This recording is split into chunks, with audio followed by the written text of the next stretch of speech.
fisherman's Post. More fish, more often. Hello, everyone, and welcome to the Fisherman's Post Saltwater Podcast Series. This episode is titled Winter Stripers on the Neuse, and I'm going to be talking to Captain Ashley King of Capt Castin Charters. We're going to be covering such areas as electronics, ledges, bait, and techniques, tactics. My name is Gary Hurley of Fisherman's Post. Fisherman's Post has been serving the saltwater fishing community of North Carolina since 2003. Been bringing you fishing reports, fishing information, fishing tournaments, fishing schools, and here in our latest and greatest efforts, the Saltwater Podcast Series. And it is in this series where we reach out to our captain and guide friends from up and down the North Carolina coast and ask them to share with us their insights, their knowledge on how to catch more fish more often. In this endeavor, I'm joined, as I am in every podcast episode, by Billy Thorpe of Thorpe Creative. Welcome to another podcast episode, Billy. Hey, what's going on, Gary? Good to see you, man. Excited about this striper fishing show. Even though I won't be striper fishing this year, I'm excited to hear about Captain Ashley and all the tips and tricks that he's going to be sharing with us. So good to see you. Yeah, man, it's a popular winter fishery, man. I mean, truth be told, probably numbers wise, trout beats it, but stripers is right there. It's right behind it, Yeah, at least for me. Yeah, well, because you got a lot of captains that like to striper fish, so they just bring you along. So I get it. I mean, it's not really your choice; it's their choice, Gary. Just to be honest. I try to help them out. You know, they invite me and ask me to share with them my insights and my knowledge on how to catch more stripers more often.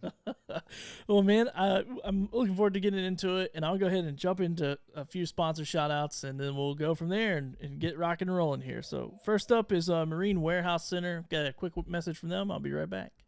At Marine Warehouse, we have everything. We have new boats, we have parts, we have accessories, new trailers, we have a complete service department with highly trained technicians. Anything you need to get out on the water, we have it.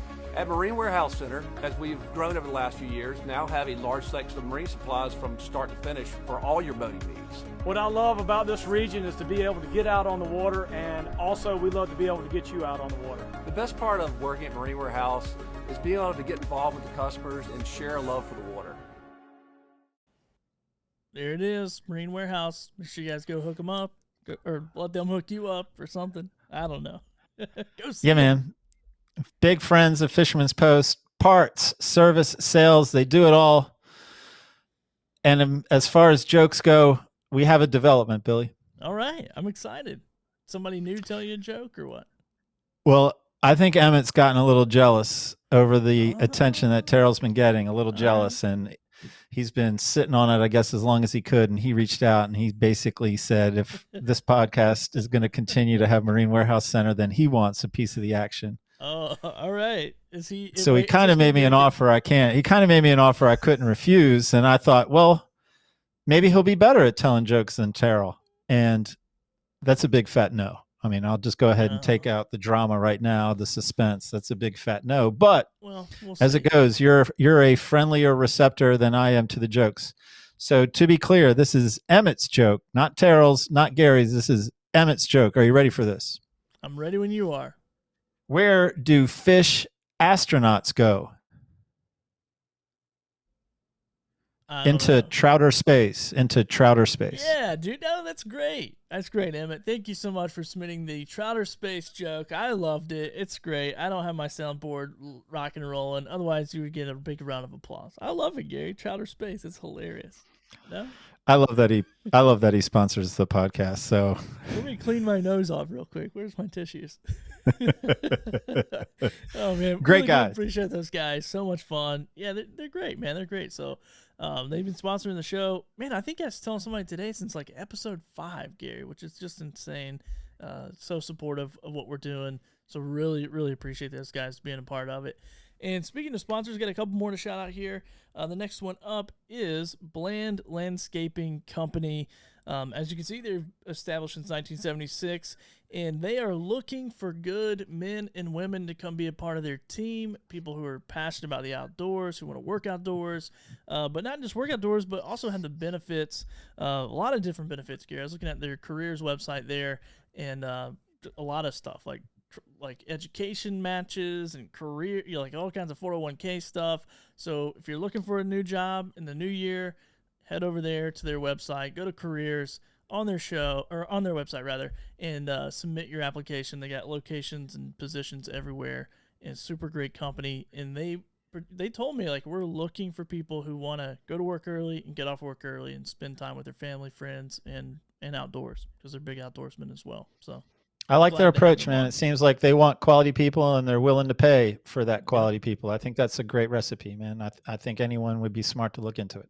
Yeah, man, and I think our next sponsor, RA Hitch, might be neighbors with some of the people over at Bland Landscaping Co. So they both listen to the show. They both reach out to us, and so these are really cool to have both of these sponsors on. So we got RA Hitch, hitches, trailers, bike racks, all kinds of stuff. Whatever you need to gear out your vehicle, if you're the outdoors person, they can get you taken care of. Chris and his team can.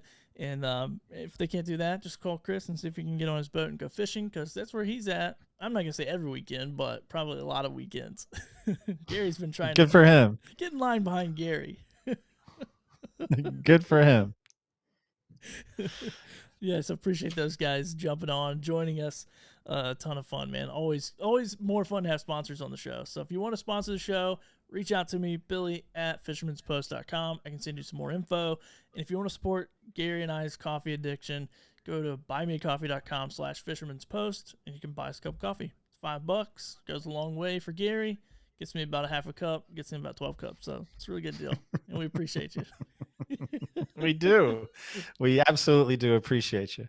And this is my time to say, all right, Billy, I'm going to be talking to Ashley about stripers. And when I come back, after talking with Ashley, Billy's best takeaway. Oh, Gary, you sure you want to talk about it, or do you want to see one? Because I got one right here from Joey Atkins with a sheep head caught on live shrimp while fishing the ICW near Wrightsville Beach.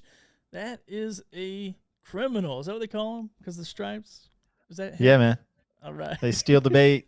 Not maybe the stripes, maybe because they're good at stealing bait.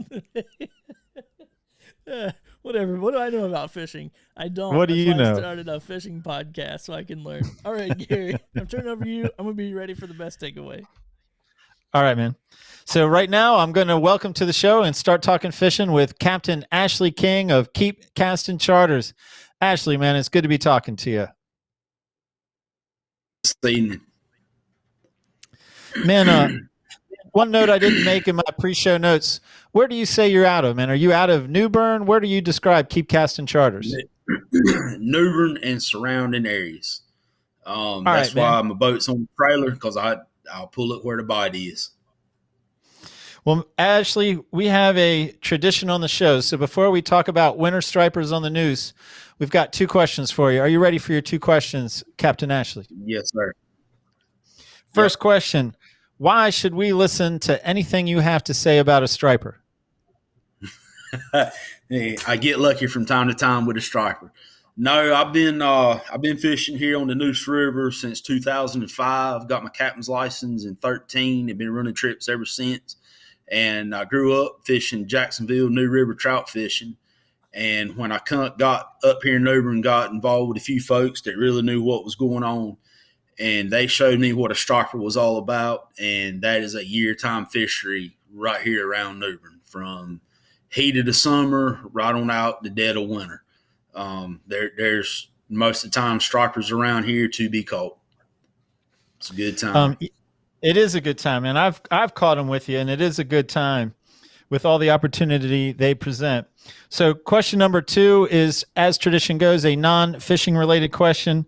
And often when I'm typing striper, it autocorrects to stripper. So I have a stripper question for you, Ashley.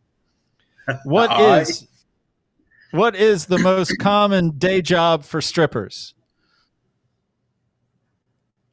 Strippers that work a day job, what's their most common day job? Most of them, they say when you talk to them at strip club, not that I have not been to a strip club in many, many years, but they're all students. That's what they're doing. They're stripping so they can pay their school loans off. Whether it's true or not, I don't know. That might be the highest percentage, but as far as those that are working a day job, Research shows it's teachers. 14% of strippers are also teachers by day. Somebody's teachers looked a lot better than mine did when I was in school. I had some really great teachers, but not stripper quality. me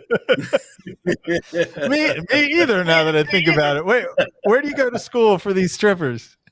Yes. Ashley, let's talk stripers. Let's get off of strippers, and start talking stripers. I think in our notes you were going to talk first about how, I guess, using electronics to find fish, to find bait. You tell me, man. In the notes it says electronics. What are you going to tell us? Typically, I've got a new puppy. That's why you keep me looking, because she is raising Cain right now, chewing the world apart.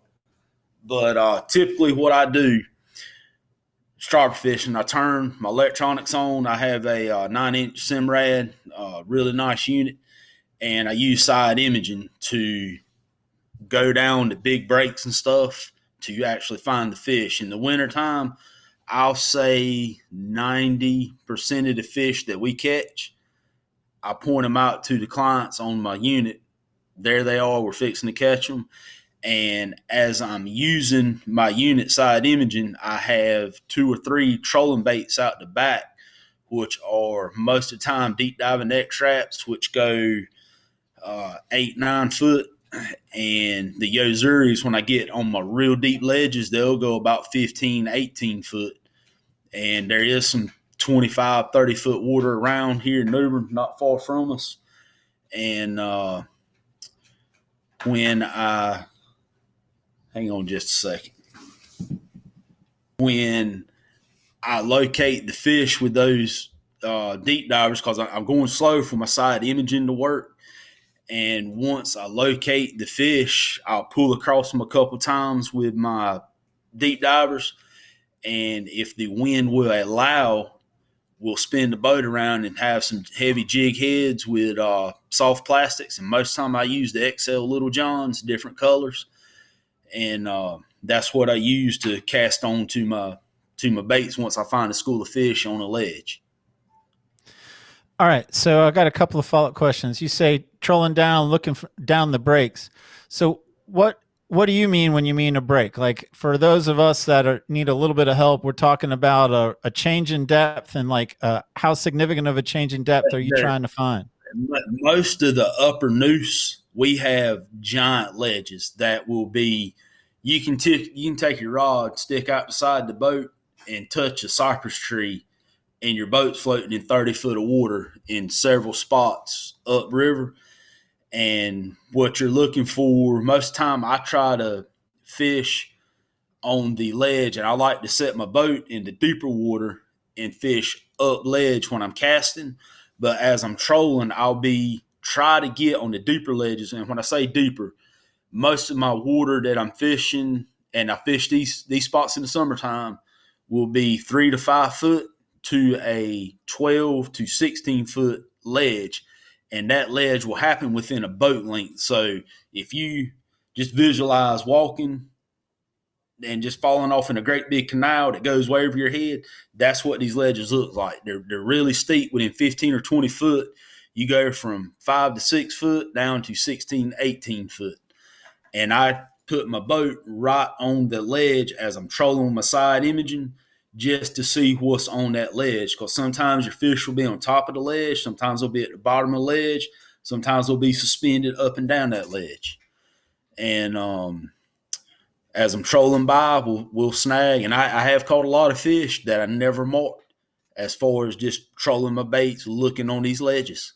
And it's nothing to troll 2 or 3 miles up the river looking for stuff, and you'll pick fish up anywhere from 10-inch little school stripers right on up. I have caught some trolling that were 28, 29 inches trolling. And that's 29-inch striper is a big fish on a medium rod. So you're cruising you're trolling these ledges, and you said you're going slow so that the side scan can work and be effective. How slow are you going? The magic number that I have found trolling speed is between 3 and 4 miles an hour. And I've had days where 3 to 3.5 is the ticket.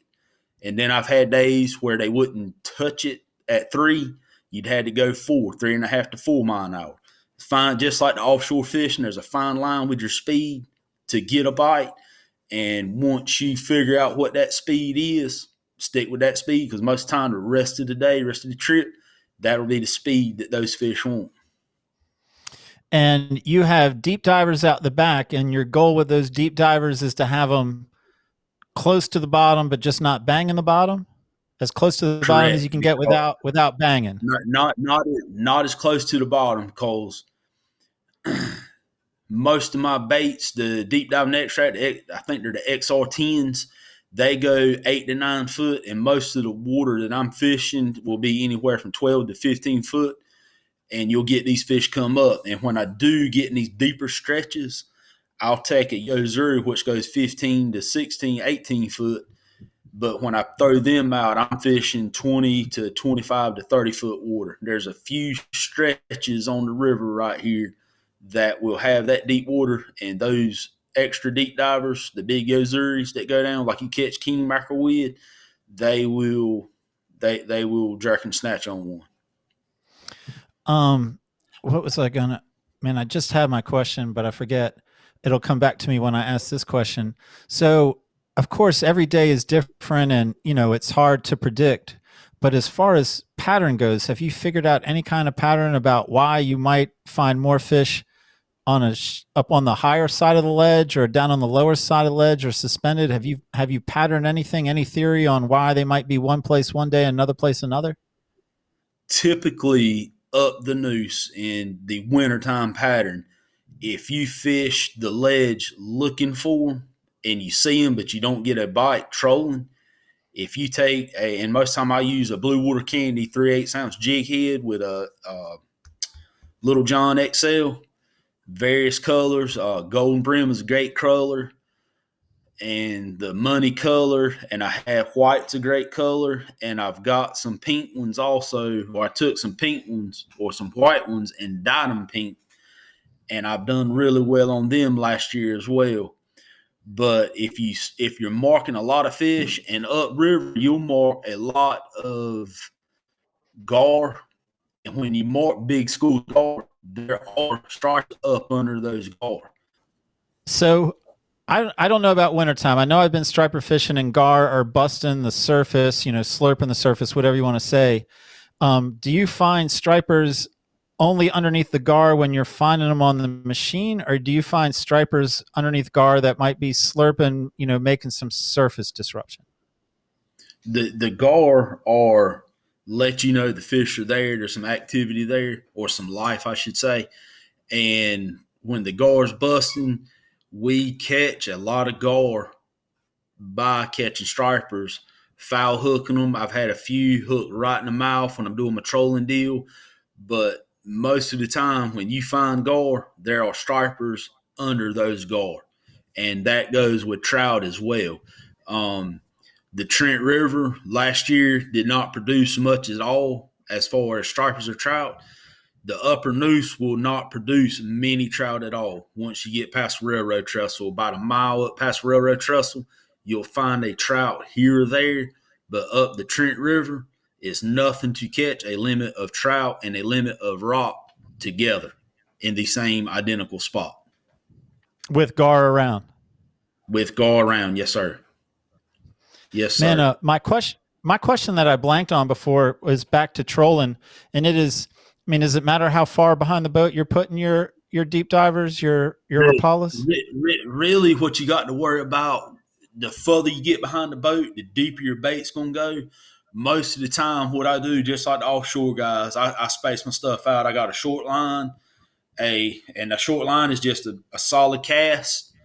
My medium line is a solid cast, 2 pumps of the rod to get some line off of my rod. And then you got your long line, and I'll put 3 or 4 pumps on it and leave it in my rod or in my leaning post back of it. And that way you get your spread. And upper Neuse ain't just a couple hundred yards wide, so you got to make a tight turn. And by having them spaced out like that, it allows me to make my turns tight. Just bump the boat up a little bit, get you a little RPM to make your turn, keep your lines tight. And most of the time that prevents your stuff from fouling up behind you. And 3 lines is pretty standard for your winter trolling spread. For me, yes, sir. Yes, sir.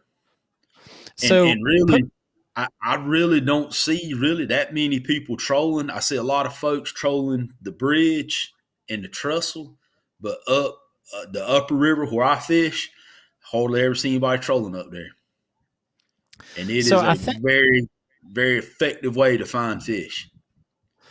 So I'm hearing this, and I guess what my question is now is like, maybe put me on your boat. So we're heading out for a half day of winter striper fishing.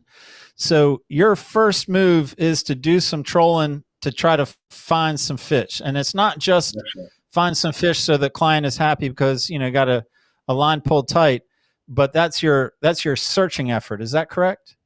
Correct. Unless I know there's some fish in a spot. Now, if I know there's fish there, we will run right to that spot and cast. Like, that's all we'll do. Run right there, start casting, and catch some fish. And when that bite dies off, then I will deploy my trolling tactics to locate more fish. But if it's been a while since I've been up there, I'll just start out right past one of my little spots there, go right to it, throw my rods out, and just troll through there just to see what's going. Because I control, like I said, I control 3 or 4 miles easily. All right. So now I'm on your boat. I'm your client. We're trolling. So what has to happen for you to say, I'm bringing in the trolling spreads, we're going to fish this area? What do you have to see? What do you have to experience for us to say we're going to Castin?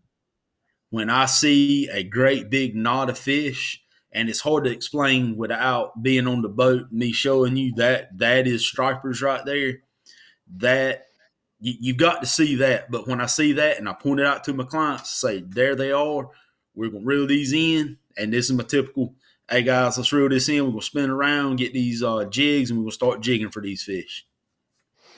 And then you've already mentioned it, but I'm going to ask you to repeat yourself. So we pull the trolling line out. We're going to jig for these fish. And so what are you putting in my hand to cast?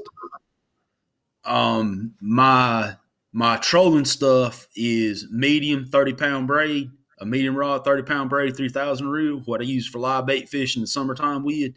And all my casting stuff is 7-foot medium light TFOs with 10-pound braid, super sensitive, and cast it out there. Watch your line. When you're reading your line, when the line hits the bottom, your line will come slack. I reel the slack out, give it 2 good pops, 3 good pops, and real short jab action, and just let it fall. And just keep your line tight. When it lays on the bottom, bounce it up again, and hold on for the thump. It's going to be one of 2 things, a stump or a nice rod. And what's on the end of that rod? Are you using fluoro? And again, I know you've told me what jig you tie on, but I just want to hear it again. Yeah. So tell me about the leader, and then what's your tied on to your leader? I use 10-pound Power Pro, plain and simple. Power Pro for me is tried and true. I've had no issues with it. All my reels are Stratics. Really no issues with them, wind knots or anything like that. You'll get one every once in a while. I mean, that's the nature of the beast. But I tip it with a 15-pound fluorocarbon leader, and I use a KVD size 1, I think it is, 40-pound speed clip. And that allows me to change colors and jigs out pretty quick. Every now and then you'll have one come undone. But if I ever have one opening, and when I do have one open, most of the time when you net a fish, that's when that striper or when that speed clip's going to come undone is in the net. So just check them right regular. And if it's open, cut it off. A pack of 50 is $3. So tie a new one on, go right back at it. That allows me to change baits out, and you're going to lose baits regularly. So if I start missing if I start losing a lot of tackle, I'll just leave off the speed clips and just tie straight to the lure. And it is what it is. I wish I had back every lure that I've lost upriver, but hey, it is what it is. Man, and I'm asking you to repeat yourself, but you shared a little bit with us about your thoughts on color. Man, so how about rehashing that with me? Your thoughts on color when it comes to jigging? When the water's fairly clear, bright day, and granted, I'm fishing, like I said, anywhere from 10 to 20 foot. Um, I like my go-to starter colors are golden brim, watermelon red glitter for a natural color, and I'll have somebody else on the boat with a bright color, either a pink or the money color, which is a real bright chartreuse. And I've got every color in between those two colors. And what I typically do, start out with my clients, one on a natural color, one on a really bright color, and whatever's getting the most bite, that's where my speed clips come in. We'll rotate right over to what is getting the best bite. I had a client one day, I was fishing something totally different. They were fishing, three of them were fishing the same color, watermelon red glitter. Client turned around and looked at me. He said, "Why are all three of us fishing the same color and you're fishing something different?" I said, who's catching all the fish? He said, "We are." I said, "There you go." I said, "Y'all are fishing what they're biting. I'm trying something else to see if I can get a better bite on anything else if they'll bite any other color." And most time with striper, color don't matter that much, but I've got my go-tos. And I do I use a got lot of Z-Man jerk shads as well. So one of the questions that I have for just about every captain, like, and I almost asked it when we went to trolling, like, how do you know it's time to modify the speed? Like, how much time do you invest at 3 to 3.5 before you bump it up to 4? And then same thing with color. Like, how, if you're not getting bites with a couple of different colors, how long are you throwing those until you say, "Man, that's been 10 casts, we're going to change out. That's been 20 casts, we're going to change out." What's your thought for how much time you invest before you make a change? With my trolling, clown, blueback, hot steel is pretty much the go-tos. And as I'm going traveling, I'll find different color X-Wraps, but those three are the three that I start with. And most of the time, that hot steel and that blueback are deadly. And that's just, I mean, they work, and I really don't switch them out much. I will throw a clown out there, a white, and I've got several baits that, like a white, I'll take an orange belly, take fingernail polish. I've got 4 or 5 different colors of fingernail polish in the garage, and I'll sit out there and just paint up different baits and stuff like that, as far as touching up colors, making blueback lures, because they're very hard to find now with our little pandemic thing going on. And whatever I can find, and I really don't think the trolling matters that much. And as far as the soft plastic colors, like I said, I start them. I've got a couple naturals, couple brights, and whatever works the best is what we'll lean to that way. So my next question is, like, I was fortunate enough to go fishing with you for stripers there on the Neuse in the warmer months, and you put me on a fantastic topwater bite. Does topwater exist in the winter months, in the colder months? I have caught stripers in, I think it was March, 48-degree water tent. Me and my buddy were fishing, made a cast, Little John, just straight Little John, not XL. We're fishing at the railroad trestle. And as soon as the bait hit the water, I didn't even flip the bell, and he bit it. And I looked at Chris. I said, "Man, I'm gonna try this. I'm gonna try a topwater plug." I said, "As quick as he hit that, I'm gonna try a topwater plug." 48-degree water, windy, cloudy, and should not have caught a fish on top water, and we smoked them that day. We ended up catching 40 some on top water in 48-degree water, and I have caught them in as warm as 92 degrees. And when you catch your fish in super hot water, the mortality rate is pretty high on the summertime fish, so I try to be easy with those. I'll still catch them, but we'll catch a handful, and then we'll go look for something else, try to find some drum or something like that. So we're not just absolutely destroying our fishery that we have here. Man, I think I'm at the end of my questions as far as winter striper, and I think we've worked through your talking points: electronics, ledges, baits, and tactics. What about it, man? What have I not asked? What have I not set you up to say? Or what have you thought, man, this is something that anyone considering winter striper fishing on the Neuse should know? Let me check. See, my code bait selection, preferred tackle setups. We've covered all that. And I'll say the hardest time of the year to catch a striper is when they migrate, go up the Neuse for their migration for their spawning season. But the month before, and this was not a good year because it took them, I don't know what happened this year. 2021 was a weird year on the Neuse River. Typically, the month before February, January, first part of February, you kill the stripers because they're staging up to make the run up river. And they'll go up there, be gone 2 to 3 weeks when they come when they do their spawning and come back down.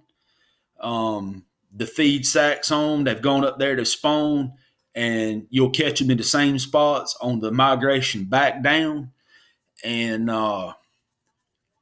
those are great times of year. When you're striper fishing up the Trent River, you've got the opportunity to catch plenty of trout when they come up to New Bern, and this year's shaping up to be a really good trout year up here in New Bern. And you can do a mixed bag typically the week of Thanksgiving. I can make a 14-mile run from Lawson Creek and have a limit of trout, and back when we could keep the stripers, a limit of stripers. It's nothing to have a 40-fish day in the wintertime striper fishing.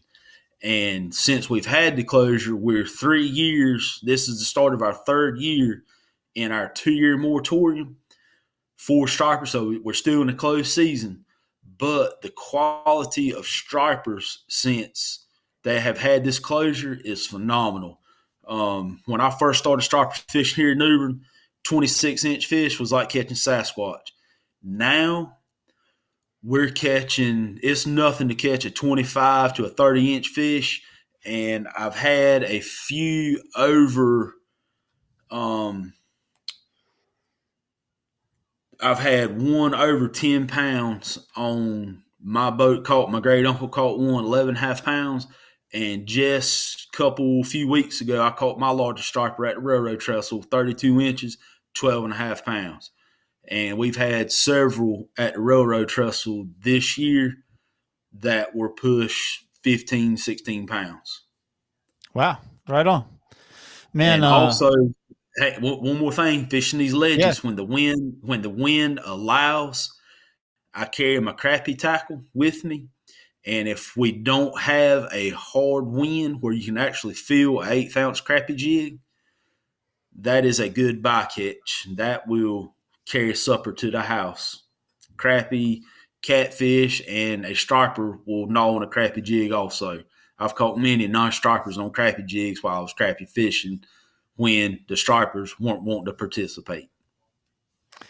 Man, I think my last question for you tonight, Ashley, is let people know a little bit more about Keep Casting. So you've already told us, man, you're fishing stripers year round. What else are you doing? What else is on the Keep Casting highlight reel as far as the calendar year goes?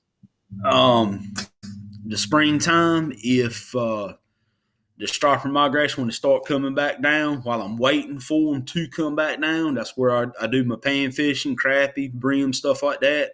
Ultralight rod and reels. I've got a full complete set of that.